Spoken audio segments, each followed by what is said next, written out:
até meio perdida aqui com esse sonzinho gostoso, quase que eu não começo a falar. Estamos de volta com o Atualize e o papo é o preconceito. A gente encerrou o outro bloco falando até que ponto é piada, a partir de que ponto se torna preconceito. Essa linha tênue entre o humor e a agressão, onde fica essa linha? Como medir essa linha? Quem é que vai falar isso pra gente? Difícil essa reflexão, hein? Eu gostei muito do que o Ralph falou, né? E eu acho que isso tem muito a ver com a reação de quem está sofrendo o preconceito, né? O Ralph falou ali de uma reação que ele teve de pegar uma arma, de pensar em pegar uma arma, de matar pessoas, né? Eu uma vez vi uma palestra de um cara que falou assim, e foi muito bom para ele não ter tomado essa reação, né? Mas eu acho que a gente tem que ter essa capacidade de analisar as coisas, né? E esse cara que estava falando dessa palestra, que é o Leandro Carnal, que é um cara que está famosíssimo agora na internet, se um cara no trânsito te chama, por exemplo, de filho da puta, né? Você pode ter duas reações, né? Você pode não ser e não ligar para aquilo que o cara falou, ou você pode dizer, você conheceu a minha mãe, você frequentava a minha casa, entendeu? Ou, lidar com bom humor. Não é isso, ou você pode ter uma terceira opção, que talvez seria uma reação violenta, que o Ralph pensou em ter, mas não teve, tá certo? Eu acho que a gente sempre deve pensar nisso, né? As pessoas às vezes têm essa necessidade de agredir, né, de alguma forma, né? E as crianças vão aprendendo isso. Porque eu não conheço criança que não teve ainda com muito contato com adulto, né? E não cresceu no meio preconceituoso, ter preconceito com o outro, né? Eu já vi meus netos brincando na escola com crianças negras, com crianças com síndrome de Down, sem problema algum, pelo contrário, torcendo para que o outro evoluísse e melhorasse junto. Então, eu acho que é isso que a gente tem que pregar, né? Não pregar o ódio, né? Não precisar, muitas vezes, eu acho que hoje isso na justiça está em moda, né? A gente procurar o lado conciliatório das coisas, do entendimento. Eu vou sempre por esse viés, né? Eu acho que tem que ser categoricamente comentado, discutido e até condenado, porque não é uma prática legal, né? Mas eu acho que a postura também de cada um é muito importante. Como a Roberta falou assim, não, eu acho muito legal ter tatuagem, eu gosto disso, e hoje isso já não me incomoda tanto, né? Eu acho que essa tem que ser a postura. O Ralph falou assim, não, eu sou homossexual, e depois que eu assumi, eu já me sinto muito melhor por poder falar isso com as pessoas. Então eu acho que isso liberta, entendeu, a cada um. Isso vem através da cultura, da educação, desse contato que a gente tem na nossa sociedade. Nós não podemos fugir disso, né? A Simone de Beauvoir diz... Também queria fazer um comentáriozinho aqui do meu parceiro de profissão, nesse do Charles, quando ele fala da atitude. Porque nós pensamos muito em atitude como uma coisa que a gente percebe no outro. Mas ele falou muito bem, a atitude tem três vertentes. A ação é aquilo que a gente vê. Mas você fala para a pessoa assim, né, o cara está namorando a menina há muito tempo, pô, toma uma tenência, casa logo, não é isso? E o cara toma uma atitude, né? Mas a atitude não depende só da ação de casar, ele tem que gostar da menina, ele tem que reconhecer, né, ter a cognição de que aquilo vai ser o melhor para a vida dele. Ele vai ficar enrolando a namorada a vida toda e não vai resolver. É isso, muito bom que você falou. Não, eu só ia dar uma continuidade no que você estava falando sobre depois que ele se assumiu, ele se sentiu até melhor, tudo depende da postura. Simone de Beauvoir dizia, né, não se nasce mulher, se torna, né, mulher. Eu acho que a partir do momento que você entende a sua condição, né, na sociedade principalmente, né, em grupo, você passa a ter um entendimento você se torna tão seguro daquilo que você é, né, que até ajudar os outros a refletirem sobre isso, você ajuda. Então, eu acho que depende também muito da nossa postura, que tem que não ser muito pelo viés violento, agressivo, mas de trazer o tempo todo a reflexão. Por que você pensa assim? Por que você não pode pensar diferente, né? Enfim. Fazer com que a pessoa reflita na atitude que ela está tendo. Exatamente. Né? Vou levantar uma questão um tanto polêmica. e aí eu gostaria de saber a opinião de vocês. A gente está vivendo um tempo de banalização do preconceito? Tudo hoje é preconceito? E isso faz com que, de repente, perca-se o olhar na importância daqueles atos que realmente têm que ser combatidos? Vou ser muito clara. A gente tem muitas denominações hoje levadas a uma efervescência muito à flor da pele. O feminismo, é o machismo, enfim, toda e qualquer manifestação de preconceito, ela vem vindo muito à flor da pele. Isso é uma banalização? Isso faz com que a gente pare de dar, de repente, importância a lutas que realmente merecem serem vistas, serem incentivadas e serem apoiadas? O que vocês acham? Eu acredito que sim, porque até a questão do próprio bullying, antigamente, sempre existiu piadinha, brincadeira e tudo mais. Eu acho que nem tudo também é bullying, sabe? Às vezes um simples comentário que você faz e brinca e as pessoas já têm como bullying ou como preconceito ou como machismo. Agora está numa moda de machismo, homem não pode falar mais nada que é machismo, sabe?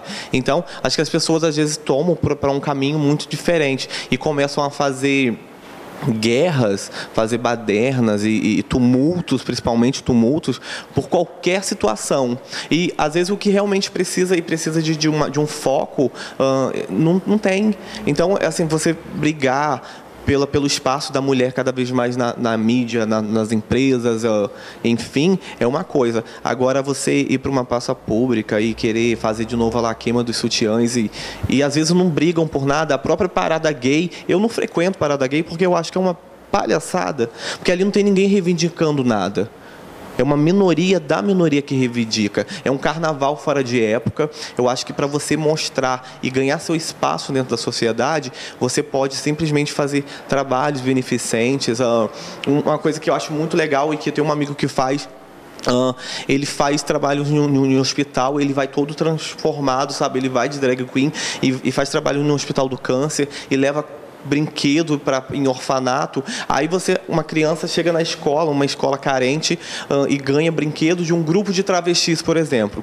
Quando chega em casa e aquela mãe religiosa, um pai preconceituoso, fala: quem te deu?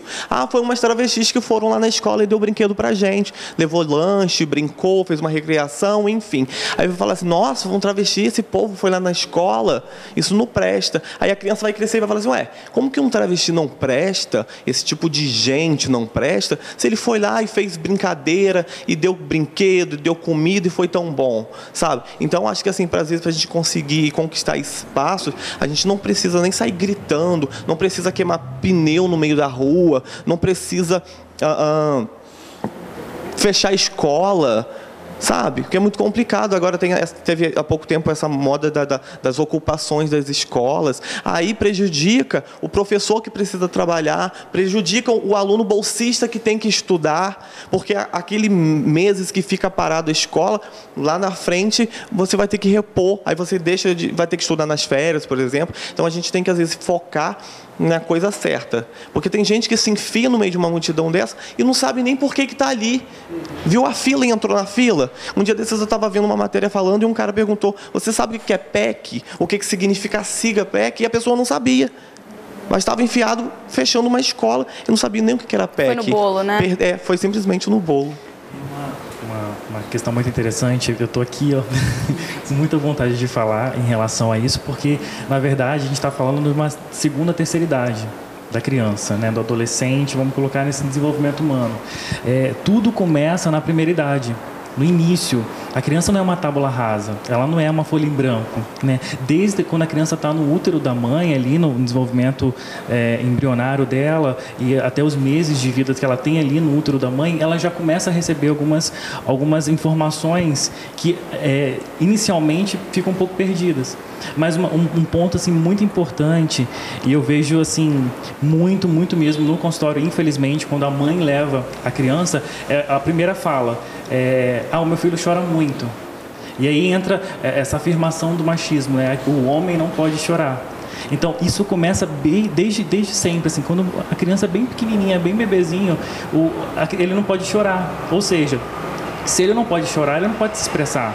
Se ele não pode se expressar, ele não pode ser ele. E a gente começa a traçar aqui agora um traçado psicológico que eu consigo fazer um tricô, assim, do que pode acontecer quando ele crescer. E a criança vai crescendo podada, né? Exatamente. Então, assim, se ele está vivendo uma situação ruim, né? Por exemplo, ele deseja uma criança, né? Vamos colocar de 1 ano, ele deseja muito uma coisa e a mãe, ela reprime e diz não. E aí ele chora. E a mãe diz, não, você não pode chorar. Calma aí. Se ele não pode ter, ele não pode chorar, como é que ele vai fazer? E aí o pai sempre vem aquela fala de paisagem. Se chorar, vai apanhar. Não pode chorar, engole o choro. Engole o choro, mas... E assim, os adultos entendem o que está acontecendo. Então, começam a rir, começam a fazer piada. Mas e a criança? E aí ela começa a crescer, né? Normalmente o homem, a menina também passa muito por isso, entendendo que ela não pode chorar. E aí, logo depois começa o desenvolvimento da linguagem, né, um desenvolvimento cognitivo dela, o desenvolvimento de reconhecimento de corpo e social, e ela percebe, caramba, eu não posso ser eu não posso me expressar, eu não posso me defender, né? O Ralph, ele demorou muito para ele conseguir ter essa atitude de se defender, atitude de mostrar a autenticidade dele, atitude de mostrar quem ele é. E assim, para ele chegar a essa compreensão, por dentro, assim, a gente não faz ideia do processo que aconteceu dentro dele. E só para finalizar a minha fala, no consultório eu gosto muito de usar um exemplo que eu vou trazer aqui agora, que me veio. Eu sempre falo para as pessoas, dentro da gente, a gente tem um guarda-roupa com um monte de gavetas. Acontece qualquer situação que você não espera, você pode disparar a abertura de uma gaveta que você não conhece, você não sabe o que está ali dentro, mas eu te dou toda a certeza que o guarda-roupa, normalmente, ele fica muito preenchido. E a pessoa normalmente chega no consultório com uma demanda, com uma queixa, com um argumento ali, poxa, eu não estou conseguindo dirigir, eu estou com dificuldade para dirigir, mas na verdade não é o problema o carro, não é o acidente que ela sofreu, está muito atrás. E assim, se a gente for abrir essa discussão, que é muito boa e é muito produtiva, a gente vai encontrar muitos personagens, muitos cenários que são muito do cotidiano. E também, assim, por exemplo, a criança, ela quer comprar um brinquedo, ela quer ir na loja, né? O Ralph trouxe muito bem isso também em relação às cores. O menino, ele gostar de azul, o menino tem que gostar de rosa, mas o pai não consegue ter aquela compreensão, aquele olhar. Se o menino, ele quer comprar um brinquedo que agrade ele naquele momento, é aquele brinquedo que ele precisa ter. Normalmente aí entra a questão dos valores e tudo isso. A gente precisa compreender, mas a gente precisa também ouvir o gosto dele. O que ele está querendo naquele momento? Qual é a expressão dele? As pessoas, elas chegam no consultório com necessidade de falar, elas têm essa necessidade. E a gente está abrindo isso aqui, acredito que em casa, muitas pessoas estão naquela, poxa, eu queria estar lá para falar, eu queria dar esse exemplo, eu queria expor isso, até a Roberta falou, ela comentou no intervalo que ela lembrou de um fato. Então a gente tem essa necessidade de falar, a gente precisa falar. Eu vou querer saber esse fato, qual é? Eu posso pedir só pra gente ir pro intervalinho, porque na volta eu vou querer saber também se o preconceito vem de berço. E aí eu vou te fazer essa pergunta. Vou fazer uma confissão de um preconceito que eu tenho, mas eu quero colocar o seguinte, perguntar a vocês acham que pode existir bons preconceitos? Olha. Antes de confessar o meu, tá bom? Então a gente vai fazer aquele suspense e aquele mistério, né? Aquela coisa, a gente vai saber no próximo bloco. E eu quero saber também se o preconceito vem de berço. Acho que essa é uma discussão que a gente precisa ter. Como formar uma criança distante do preconceito. Vamos pro intervalo? Vamos de música?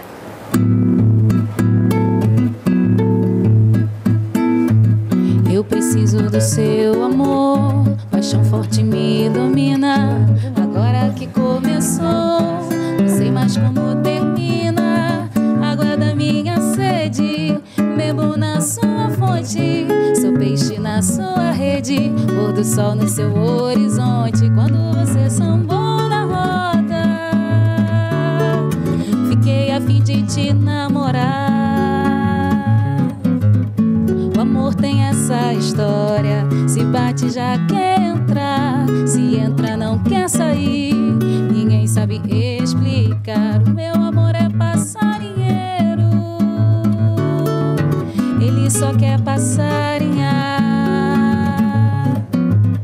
Seu beijo é um alçapão, seu abraço é uma gaiola, coração, que nem moda de viola na